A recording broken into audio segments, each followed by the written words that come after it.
capacity given my daytime job.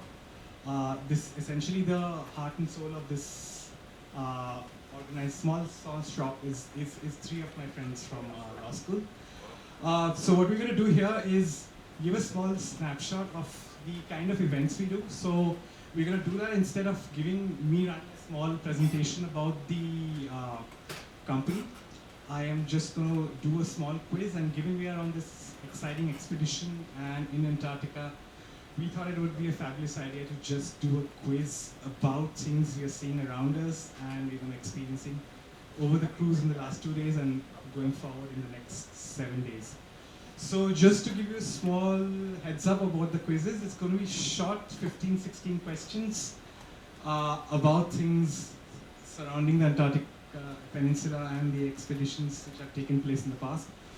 I will just make this quite casual, so I'll come across the tables, just raise your hands if you feel you know the answer. And we do have some small goodies to give away for each correct answer. Okay. So I'm going to start the quiz now. Alright, so this is the first question. This is an ad which came out in certain London publications. The exact timeline of it is not known, but it is believed to be somewhere in the 1900s. So I'm just going to read out what it says here. It says, men wanted for hazardous journeys, small wages, bitter cold, long months of complete darkness, constant danger, safe return, doubtful, honor and recognition in case of safe return. I've just blanked out the person who put out the ad, so I just need the context for who got this ad out. Yeah, so I can see a couple of hands there. So I'm going to go with yeah, this is Shackleton.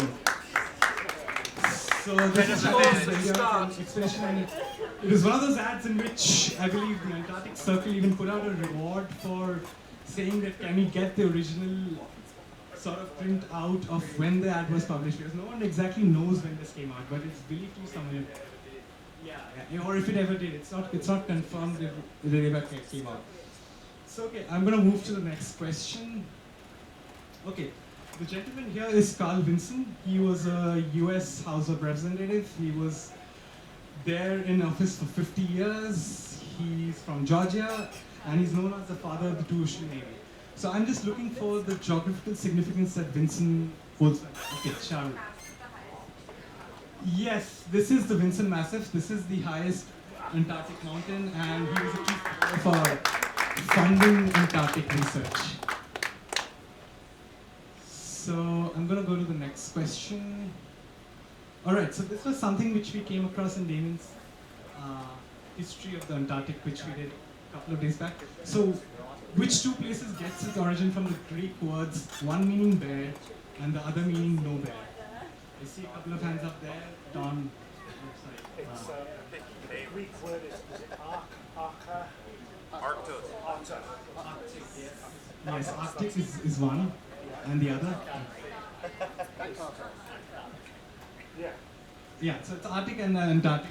So basically Arctic coming from Arcticos, and also the connection with the constellation is that Ursa Major is relating to the Great Bear, and then Ursa Minor is relating to the Little Bear, so that's how the Arctic-Antarctic thing comes about. So yeah, there you can just read about this. So the word Arctic comes from bear, meaning near the bear, and then no bear meaning opposite to the Antarctic, and that's how we get the origin of Antarctica. So we move on to the next question. All right. So Ukraine's Vernadsky base, research base, houses a very unique attraction. It's the world's southernmost dash. What you get is, you can find a lot of bra and lingerie hanging around outside, placed by travelers, because the travelers get to barter that with something. So if you can just give me the idea of what they can barter with, or the blank, either would do actually. Yeah. So think of something. I mean, what would people be looking at and trying to get out in terms of bartering this thing? Okay, let's see a couple of hands. I'm going to give it to you. It's for a drink. So it's the world's southernmost bar, and actually I'll just show you the picture. So here you go. So women can exchange their bra for a free drink at the bar of the Walnut research group.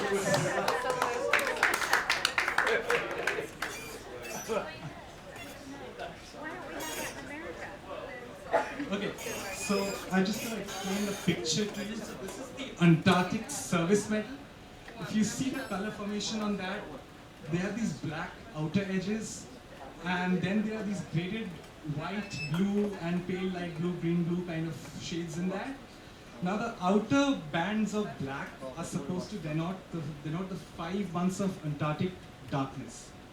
While the center portion, which is the white strip that you see, is supposed to be the 7 months of solar illumination, which is also known by a two-word phrase. And this is a two-word phrase which you also hear on the northern side. And so that's a big clue I just gave you. So what is the two-word phrase I'm looking for? Is it the light? Can you be more specific? Yeah, so this is the Aurora Australis, or the Southern Lights as we call it. So that is the white shade that you see in the middle on the service medal. So yeah, Aurora Australis, more commonly we call it Southern Lights. Okay, so there's a small typo on this one. So there are two volcanoes on Antarctica named Erebus and Terra. Apologies for the terror thing on that. Interestingly, these are not the only geographical features to bear these names. There are two islands in a lake at Aston Abbotts in UK, which also share this name, Erebus and Terra. I just want the connection between the mountains in Antarctica and the lakes in UK. Yeah, I see a hand up there. Erebus and Terror were the two British expedition vessels taken down by the British explorer. I don't know his name. You to name the British explorer if you can. Oh god. Last name was also do. Pretty famous. You've been all hearing about him. No, this wasn't Scott. This wasn't Scott. There's a lot of Perrys. This is not. Worsley? Worsley? No, not Mosley. No, that's how I know the ships were there. So if you could think of more British names, you'll probably get there. In fact, I mean, you came pretty close to. Sorry? There's one obvious clue which I can give, which will probably get many of you to raise your hands. Think of a famous ice shelf that you've heard Ross. of. Ross. So it is Ross. So it is Sir James Ross. And yeah, both of these ships were used on his expedition to the Antarctic. Did they also bombard America in the British-American War?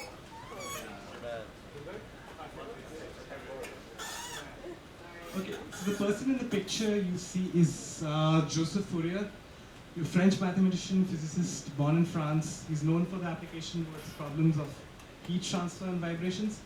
And even in yesterday's, okay, so if you just read the second paragraph, in 1820s, Fourier basically calculated that an object which is the size of the Earth and which is at a distance from the Sun should be more colder than what it is, and than the planet actually is if it's warmed only by the effect of incoming solar radiation.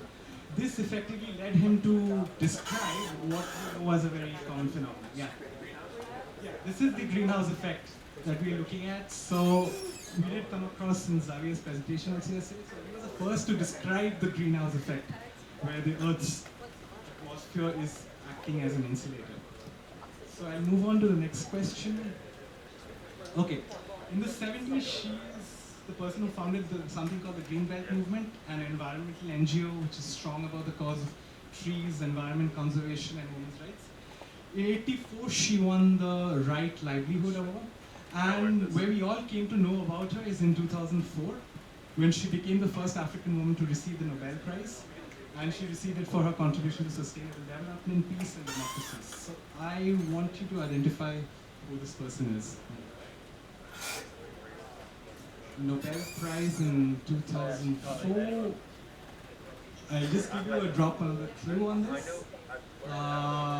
She comes. Yeah, she's the first African woman to win. So she's from Nigeria.